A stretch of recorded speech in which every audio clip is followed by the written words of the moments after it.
En tout cas, les gambas c'est d'abord à remercier yo. Ndenge au poussé na mituna oi. Ko remercier papa Yope na linga kamingi. Papa Kabulu. Ce qui est mon temps c'est l'émission. Je dis sincèrement que mon Dieu le bénisse. Président, comment vous réagissez? L'évêque Mukuna, qui est l'un des membres influents, dit que non, vous n'êtes plus aux affaires. C'est M. Chimanga, président de la section football, faisant l'intérim du président du comité de coordination. Quelle est votre réaction? Je salue d'abord de manière vraiment respectueuse l'administrateur Papa Mukuna, c'est son point de vue, pour surtout son intervention. Mais je dirais que dans une association, il y a beaucoup de personnes qui doivent. C'est pour ça qu'on appelle ça une association. C'est ça. Bon, on peut avoir quelques failles dans une famille, on peut avoir des problèmes. Seulement, dans une entreprise, ça c'est ce que j'ai étudié. Excusez-moi de donner mon avis. Il y a ce qu'on appelle d'abord, même dans une église, hein, on doit on doit d'abord avoir des références, un document de référence. Comme dans les églises, il ne me contredira pas, il y a la Bible. On parle de la Bible dit... Comme document de référence. Comme document de référence. Et ici, on est dans une ASBL qui doit mieux en société. Il y a des textes qui régissent ce club. Absolument. Je pense qu'on devrait faire un travail de mise à disposition de tous les administrateurs des textes. Quand il parle de suspension, oui, il a entendu suspension, tout le monde dit suspension. C'est comme tout le monde dit entreprise, entreprise, entreprise. On ne crée pas une entreprise juste en disant entreprise et en se limitant, comme dans un club omnisport comme le nôtre, à une seule section. Vous comprenez?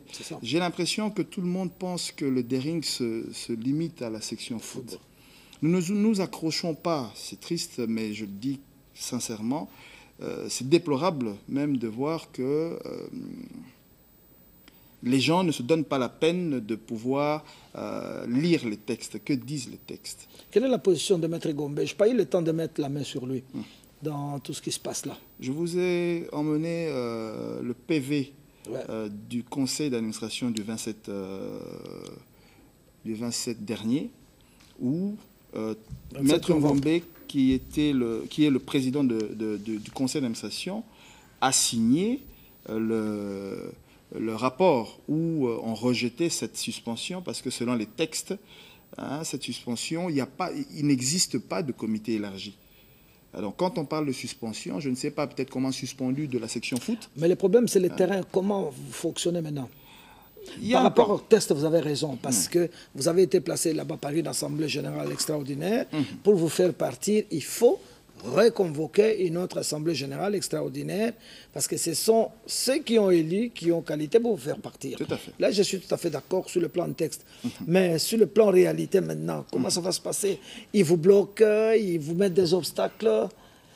Il y avait d'abord, comme ça se complique. Ce pays, il y a des autorités. Oui. Mais d'abord, une association est régie, comme je dis, par des textes. Exact. Donc au niveau déjà interne, nous devrions suivre la hiérarchie.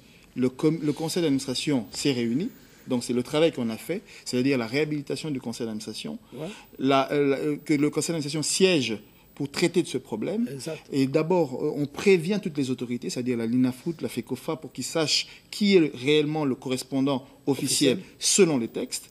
Donc ça a été maintenant prouvé. Parce que selon les textes, pour le moment, votre signature est valable à la FECOFA. Tout à fait. Absolument. FECOFA, l'INAFOOT, partout, même comme pour ça. engager les... Ça, c'est d'après les textes qui régissent même le Daring Clément Mapelle. Exactement. Exactement. Et donc, en fonction de ça, déjà, il y a un problème, mais seulement, je ne voulais pas bloquer l'équipe. Il y a le problème sociologique. Donc, on a laissé faire certaines choses. Mais on a perdu quand même 3 mois. C'est-à-dire, on a été élu le 11.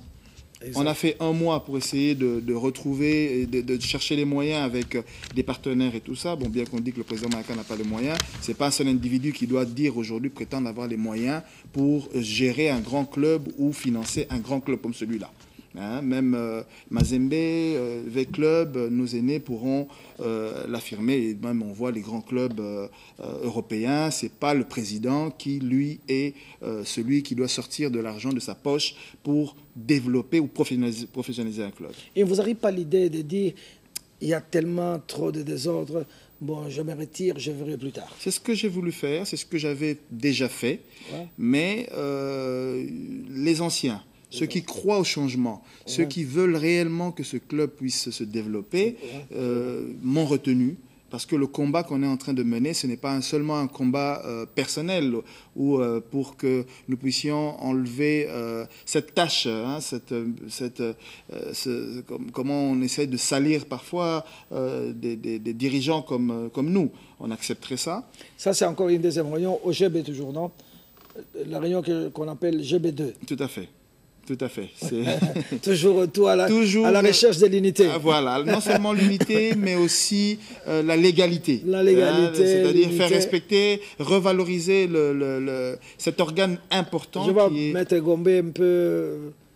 pas découragé, je ne dirais pas. Non, il est vaillant. Il est pour son âge, franchement, je suis très, très, très à l'aise de vous dire que c'est une personnalité, c'est quelqu'un à respecter. Et dans quelle ambiance se déroulent ces réunions, justement, du DSMP de regret, à ce niveau? De regret, de voir que...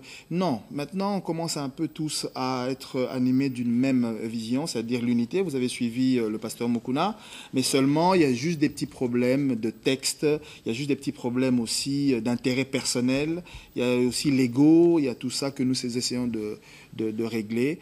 Hein, donc, mais déjà, il y a un pas qui se fait. Et comme je dis, pour nous, on devra laisser quand même une histoire. On doit commencer à travailler. Hein, je voudrais chuter un peu à la question que vous avez posée tout à l'heure, parce que je n'avais pas terminé pour vous dire clairement que il y a eu un processus. On devait faire un processus. Comme j'ai dit, on a hérité d'un conflit, mais il ne peut y avoir un problème personnel entre surtout le président de la coordination et le président de la section foot.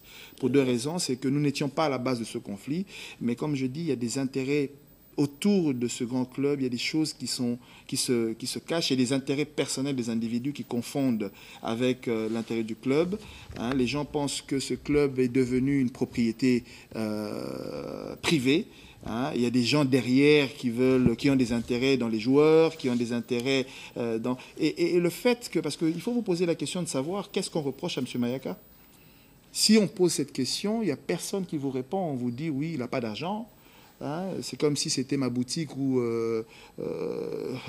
je suis, je ne sais pas, je ne sais quoi. Je ne voudrais pas avoir des langages déplacés parce qu'on me l'a reproché. C'est ça. Hein, mais seulement, ce n'est pas une affaire personnelle. C'est un problème communautaire où il y a beaucoup d'intelligence qui doivent être mises ensemble. Il y a une sagesse qui doit être mise ensemble. Et vos relations avec les supporters? Ça a été, je vous dis franchement, si vous allez dans les réseaux sociaux, vous allez voir, ça a été vraiment très terni. C'est ça aussi qui me pousse un peu à essayer de m'exprimer pour expliquer. Il faut poser la question aux supporters, est-ce qu'ils ont laissé le temps au président Mayaka de travailler? J'ai encore suivi... Ils ont été intoxiqués à votre avis? Ah oui, il y a eu une campagne d'intoxication énorme, de dénigrement énorme qui s'est fait en ma personne. Et ben, je dis, la vérité finira toujours par triompher. Mais on a senti qu'il y avait déjà un début de sponsoring, les contacts ont commencé à être pris et quelques résultats sont palpables. C'est à très faible pourcentage. Comme je dis, c'est vraiment les premiers contacts que j'ai eus à entreprendre pour le club. C'était au niveau local. Oui. Hein, on parle de la BIC. C'est un compte que nous avons trouvé, mais bon, notre notoriété a permis à ce qu'on puisse entreprendre un partenariat d'accompagnement. Bon, je vous ai remis un courrier où eux-mêmes se sont rendus compte et ils confirment le fait que en lisant les textes, il n'y a pas de comité élargi. Je ne m'attarde pas sur ça, hein, mais j'ai encore suivi. Il faudrait qu'on mette en place un code déontologique, hein, pour que les supporters puissent avoir réellement l'information vraie. Et les gens, sachant que les supporters sont un peu naïfs, ils les manipulent comme ils le veulent pour leur intérêt personnel. Et on m'a fait entendre qu'il y a eu même un dirigeant de notre club qui est passé à la télé pour dire que je suis avec le bien. Alors, quand on fait des affirmations de ce genre, c'est déplorable. En 2009, nous n'étions même pas ici, hein, nous n'étions pas à Kinshasa. Et comment un dirigeant, ça veut dire il y a une propagation de fausses informations qui circulent. Chaque fois qu'on vous trouve une tâche, ça ne marche pas, on essaye d'en donner une autre en disant que j'ai été dirigeant à l'époque de Ingele Ifoto. Et pourtant, il y a des archives qui le prouvent. Il y a même un dirigeant de V-Club qui l'a dit que moi, je suis arrivé dans les affaires ici, pour reprendre les affaires familiales, en 2011. Donc, je n'étais même pas acteur sportif à cette époque-là, mais ça circule dans la bouche des gens que je suis vécu bien. Nous, en tout cas, on vous aurait connu. Voilà, voilà, tout à fait. Donc. Après, vous aviez organisé la fameuse réunion de l'hôtel de Memling. Oui. Ça aussi. Ça aussi, c'était toujours dans le cadre de la recherche de l'unité. De la recherche de l'unité, c'est dans le cadre aussi de remettre en fait toutes les parties et tous les organes en place. C'était toujours présidé par Papa Maître Papa Toro en tant que Il voulait fondateur. Entendre les parties en conflit. Non, c'était vraiment un conseil d'administration. Un conseil d'administration. Il y avait un ordre du jour avec la lecture du PV du 27 où on remettait en place les commissions permanentes. Chaque commission en fait.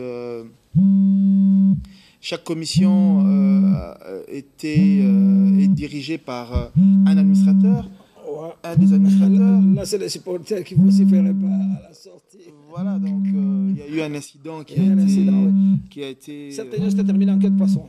Je dirais pas queue de poisson, mais ça a été bloqué. Ça voulait être bloqué, comment dire, par expressement.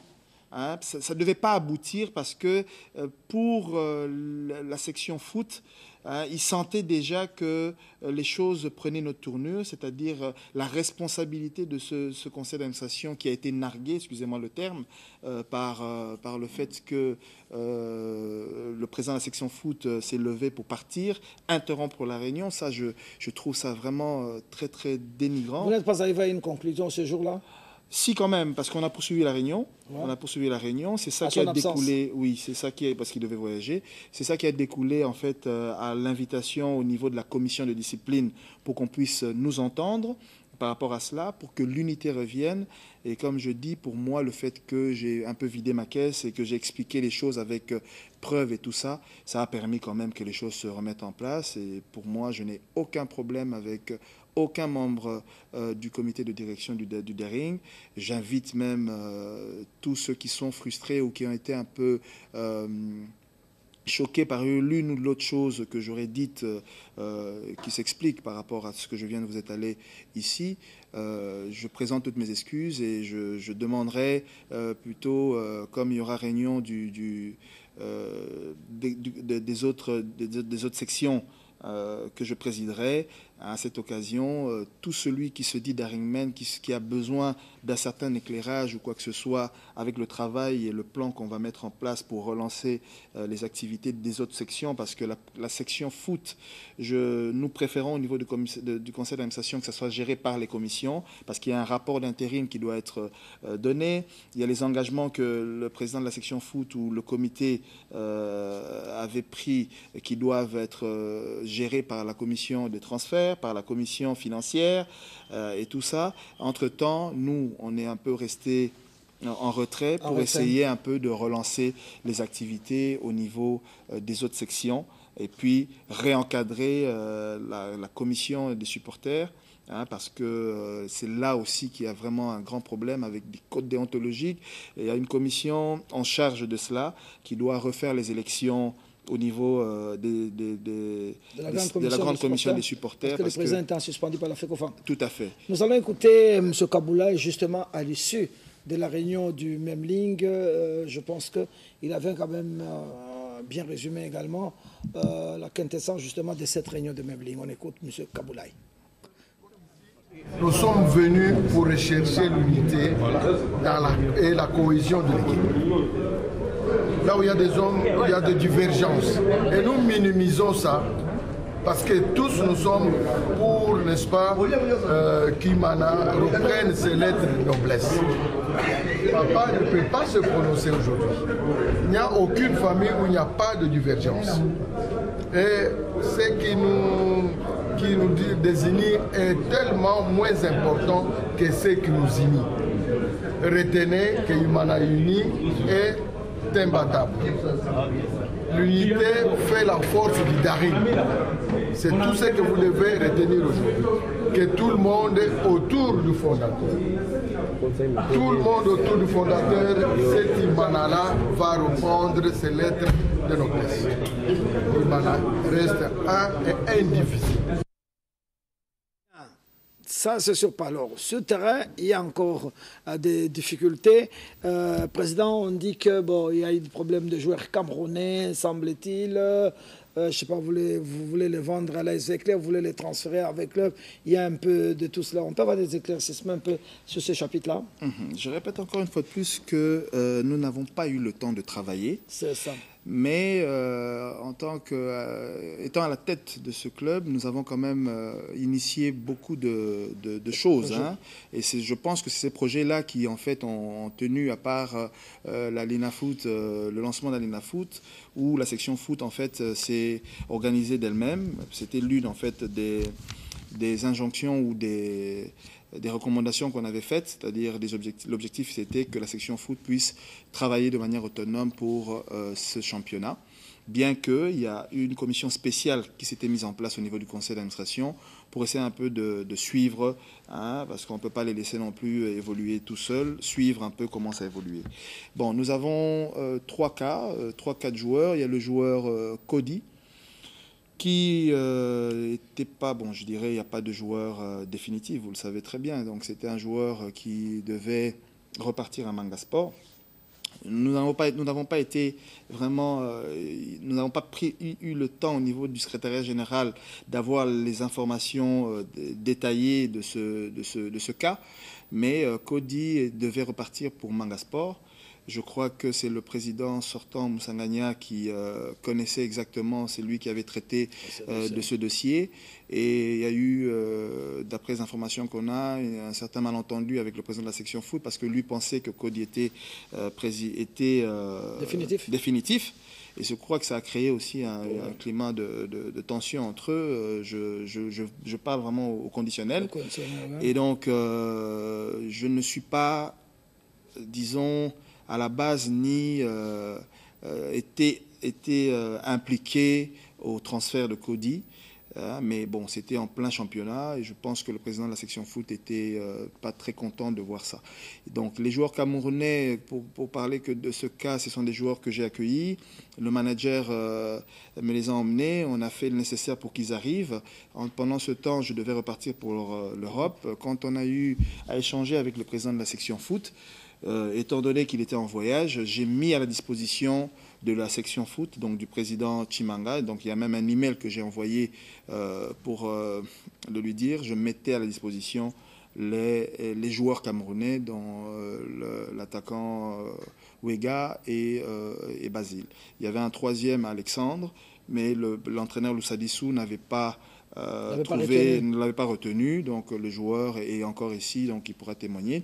Il y a un deuxième joueur, Odan Kayembe, que j'ai aussi, qui est toujours là, vacant, parce qu'avec tous ces problèmes. C'est un ancien de Mazembe. C'est un ancien de Mazembe que j'ai fait venir, qui devait être mis à disposition de l'entraîneur, mais comme il y a eu des petits soucis au niveau de ça, j'ai préféré le laisser un peu en veilleuse, mais il est là, disponible à jouer pour le DSMP. Le cas de Kisombe, j'ai été abordé par TH, l'ancien président de la section foot, qui m'avait informé que le joueur n'était pas, que la section foot ne voulait pas du joueur, que le joueur était, son cas était assez litigieux et que bon, bah, il ne pouvait pas laisser le joueur traîner. Il est venu me voir pour me demander de signer son transfert. Je lui ai dit qu'à ce stade-ci, je ne pouvais pas le faire parce qu'on doit contre-signer avec le secrétaire général, Manjekou, ad interim. Et donc, j'ai demandé à ce que ça passe au conseil d'administration. Le conseil d'administration, déjà, mon avis personnel, c'était que je ne peux pas accepter qu'un joueur du Dering puisse aller dans les clubs. C'est inconcevable pour moi, surtout que je dis, si c'est un joueur qui preste bien, je préférerais le garder pour moi. Et il s'est fait que la section foot ou le staff technique avait jugé qu'il ne pouvait pas prester. Et j'ai demandé à la commission financière et à la commission de transfert de voir le cas de Kisombe. Mais je confirme sur ce plateau que je n'ai jamais signé le transfert de Kisombe. J'ai contacté même la FECOFA. En principe, le conseil d'administration, disons la commission de discipline, doit faire une correspondance pour lever le dossier de Kisombe au niveau de la FECOFA pour qu'on puisse aller le faire traiter au niveau du parquet, pour voir réellement au niveau comment on appelle ça, la cellule... Transfert? Non, la cellule technique, scientifique, si cette signature est bel et bien une signature fausse, pour vérifier. Et au niveau du conseil d'administration, disons du comité de discipline, on convoquera les différentes parties, c'est-à-dire le président TH qui avait le dossier, parce que je n'avais vraiment pas signé ce transfert et je suis vraiment étonné de voir que ce transfert a bien été traité, mais je vous le confirme que je ne l'ai pas signé. Et donc ça, s'il y a signature, c'est que ça serait un faux. Alors le troisième cas, c'est le cas de KMB, parce que les Deringmen me reprochent que j'aurais fait rater ce transfert. Je tiens à préciser ici que le président Chimanga était